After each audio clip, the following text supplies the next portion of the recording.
Afuriif soddoma jaangatiin harkaan ooltu wal harkaan Lagalakii waqittiin faana kee harkeen ooltu wal harkaan Alaabaan jaalalaa siidaa yaadannoo koo abdiin koo si qofaa fajiin dhaadannoo koo keessa koossi malee deebuun biraan jirtu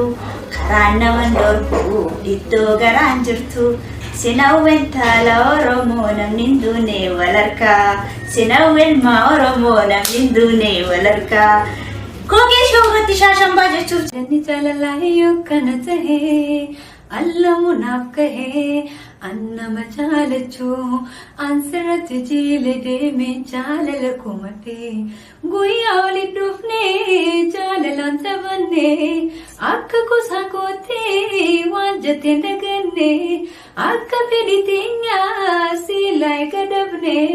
biyya kanan taa'u jette kakakkattee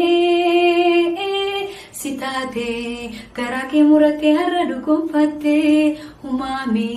galanni jaalalaa yookaan ta'ee allamu naaf kahee annama jaalachuu ansirratti jiile deemeen jaalala kumadhe akkam jirtan uummata keenya ani Hannaa Muhammadin jedhama hojjettummaa shaffiiti yeroo dhiyootti Kookee shoorratti na eega waan adda waan ajaa'ibaa tokko jira achirratti wal agarru Nambo chisini waybutamte shani mishantam dadabatu simale chito namangaratu mfoi ubete mari maratu nasir biadawi koanatu an wallistu biftu Abdallati Kookee show alana la tima alana la tima dawat alana la tima alana la tima kobat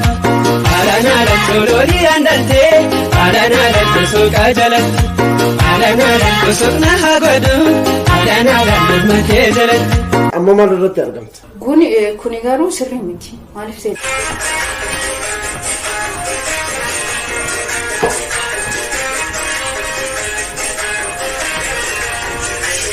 kan jirtu ani shubbistu Biraanii Badhaadhaan jedhama yeroo dhiyootti Kookee shoorratti na eega